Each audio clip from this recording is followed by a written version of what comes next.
Olá, paz de Cristo para você que nos acompanha neste momento, você que nos segue aqui pelo YouTube, pelo Facebook, em todas as nossas plataformas digitais. Que Deus esteja contigo, abra seu coração, abra seu entendimento para estudarmos a palavra de Deus. Se você tem uma Bíblia, abra ela no capítulo 2 de 2 Reis e leia comigo os primeiros versos, que diz assim: Quando o Senhor estava para levar Elias ao céu num redemoinho, Elias partiu de Gilgal com Eliseu.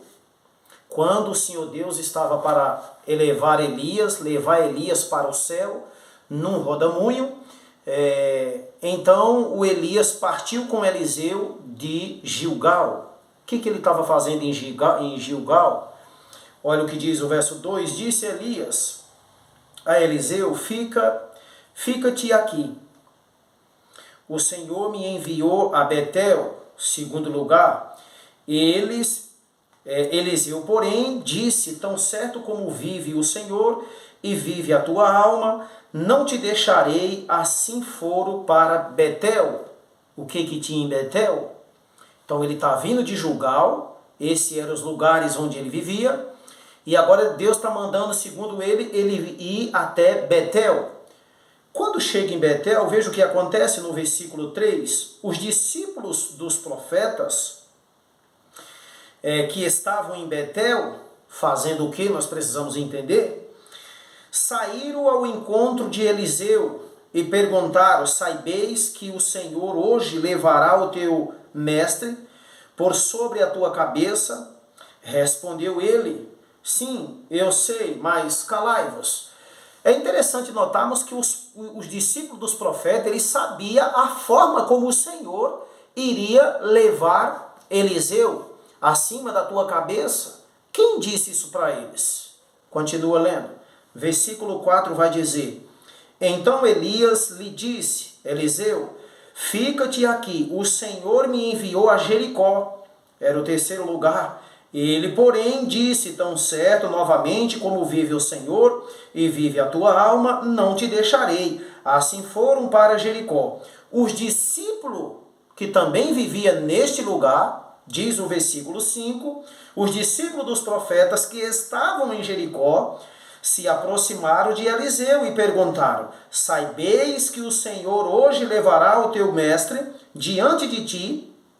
Respondeu ele, sim, eu sei, mas calai-vos. Perceba que não são os mesmos discípulos de profeta, porque eles fazem as mesmas perguntas, e eles não estão loucos, não tem disco arranhado aqui, querido, para ficar repetindo as mesmas coisas. Agora, o que é que tinha nesses três lugares? Gilgal, Betel e Jericó. De lá de Jericó eles ainda atravessam o Jordão, e é onde vai acontecer então a separação um do outro, e então Elias vai ser tomado e levado ao céu.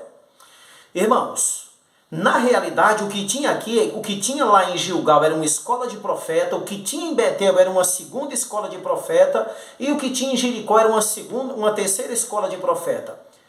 E nessas escolas de profeta, os discípulos dos profetas estavam sendo treinados. E agora Elias, antes de ir embora, ele passa novamente visitando todas elas. Agora, o que é que se ensinava nessas escolas de profeta? O que se aprendia lá? Era algo poderoso? Lembre-se disso. No livro Patriarcas e Profetas, página 594, existe algo poderoso que nós poderíamos aprender aqui. Olha o que é que se fazia, o que se ensinava, o que se aprendia na escola dos profetas. Por isso que nós vamos agora entender por que os discípulos dos profetas já sabiam do arrebatamento de Elias. Entende? Olha o que diz, segundo parágrafo do livro Patriarcas e Profetas, página 594. Acarenciava-se um espírito de devoção. Primeira coisa que existia na escola dos profetas. Um espírito de devoção. Sabe o que é isso? Adoração a Deus, intimidade com Deus, comunhão mútua com Deus. Era isso que tinha na escola dos profetas. Os discípulos dos profetas, junto com eles aprendiam essas coisas, a como desenvolver intimidade com Deus. Sabe quem foi o fundador dessas escolas? Está lá no livro de 1 Samuel, capítulo 10, do verso 1 por diante. Você vai ver que foi o Samuel quem abriu ou fundou essas escolas de profeta. Você vai ver diversas vezes falando sobre ranchos de profetas. Então, Elias fazia parte também dessas escolas, ou seja, ele era um instrutor bíblico ali, ele era um professor de teologia, de ensino bíblico ali. Elias fazia parte. Perceba que os discípulos disseram a Eliseu, o teu mestre. Então, ele era mestre nessas escolas, porque ele também era profeta. Então, a primeira coisa que se ensinava ali acarenciava-se um espírito de devoção. Que espírito você tem acarenciado em sua vida? Sabe, eu fico espantado como os crentes de hoje em dia querem viver sem devoção, sem comunhão, sem intimidade com Deus, e eles querem serem progressivos, eles querem ter uma fé ágil, uma fé brilhante, eles querem não fracassar, não tem como. Sabe, as famílias estão fracassando, a desgraça no casamento, no relacionamento familiar, na fé cristã, é demais. E por quê? Porque não se acarencia ali dentro o espírito de devoção, de comunhão, de intimidade com Deus. Olha uma outra coisa que tinha lá na escola dos profetas. Não somente se ensinava aos estudantes o dever de orar. Olha o que eles ensinavam. Devoção tem que ter oração. Como é que você quer ser um crente, ter devoção com Deus, comunhão com Deus e não gosta de orar, não gosta de ler Bíblia? Como é que pode isso? Então está dizendo aqui o texto, não somente se ensinava aos estudantes o dever de orar, mas ensinava-se-lhes, diz o texto aqui, ensinava-se-lhes como orar, como aproximar-se de seu Criador. Louvado seja Deus por isso. Você sabe como se aproximar de Deus? Eu me lembro da oração dos discípulos, do pedido dos discípulos a Jesus, Senhor, ensina-nos a orar, no capítulo 11 de Lucas, como João ensinou seus discípulos a orar. Você sabe orar? Como você se aproxima de Deus? Muitos de nós pensamos que sabemos orar. Sabe, querido, os discípulos pediram para que fosse ensinado a eles a orar. A primeira coisa que se ensinava na escola dos profetas era não somente o dever de orar, mas como orar e como se aproximar do seu Criador. Sabe, muitas vezes nós nos aproximamos do nosso Criador, do Senhor Jesus, com exigência, sabe, querido, com reclamações, com barburinho, orações repetidas, sabe, querido, com aquela oração repetitiva que é enfadonha, que é azucrina, que cozinha o juízo de quem está ouvindo. Não sabemos orar. Por isso que a primeira coisa que se ensinava na teologia da escola dos profetas era como orar, não somente o dever de orar, a responsabilidade de orar, mas como deveria se orar e como também se aproximar do Senhor. Eu tenho um sermão gravado aí, o título dele é Qual é a sua lepra? Venha até Jesus receber o seu milagre. Ali vai dizer no capítulo 8 de Mateus que o leproso, ele se aproximou de Jesus, ele adorou em primeiro lugar a Jesus e segundo ele exaltou o poder de Deus. Essa é a sabedoria com que deveremos orar.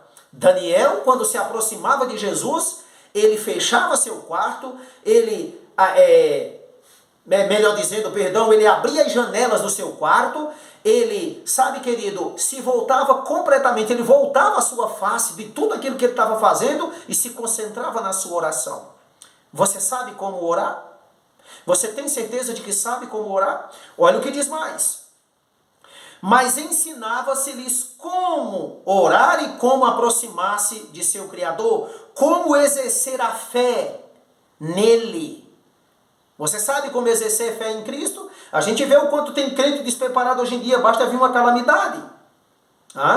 Também ensinava a eles como compreender os ensinos de seu Espírito e obedecer-lhes. Então eles eram ensinados a como receber os ensinos de seu Espírito, diz o texto aqui. Como compreender os ensinos de seu Espírito, ou seja, entender e também obedecer-lhes. De intelectos santificados, tiravam dos tesouros de Deus coisas novas e velhas.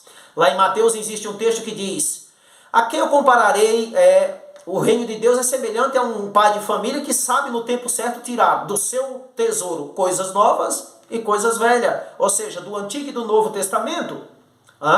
E diz mais aqui, coisas novas e coisas velhas. E o Espírito de Deus se manifestava na profecia e no cântico sagrado. Tem cânticos de louvor sagrados na tua casa. Estás falando de cântico sagrado, irmão. Não estou falando de samba, de rock, de reggae, de axé, de pagode, de sertanejo para Deus, que é o que nós estamos vendo no mundo gospel e estão chamando isso de louvor. Aqui está falando de cânticos sagrados, hinos sacra, música sacra que enche, sabe, querido, o céu, e o céu enche a nova vida com a nossas vidas com essas músicas. Existe cântico de louvores, cânticos sagrados. O Espírito de Deus se manifesta no meio desses cânticos, no meio desses louvores. Então, perceba no que era que se ensinava nessas escolas. O que se ensina na sua casa? Você tem comunhão com Deus? Você tem, querido, como diz aqui o texto, acarenciava-se. Momentos, ou seja, acarenciava-se, diz o texto aqui, um espírito de devoção. Existe um espírito de devoção na sua casa? Na sua família? Sabe por que hoje nós encontramos tantos crentes sem querer ir à igreja, sem vontade de ler a Bíblia, sem vontade de orar e se apostatando na fé?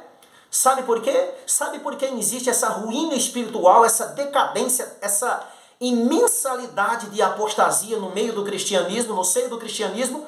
Porque não se tem acarenciado um espírito de devoção a Deus. Não temos sido ensinados, não temos aprendido na escola de Cristo como orar, como nos aproximar de Deus.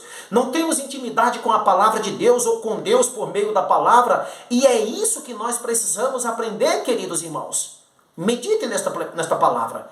Eis aqui o segredo para você ser um grande homem de Deus. E daquela escola, olha quem foi Eliseu, olha o ministério de Eliseu, um grande homem de Deus e outros tantos que saíram dali. Por quê?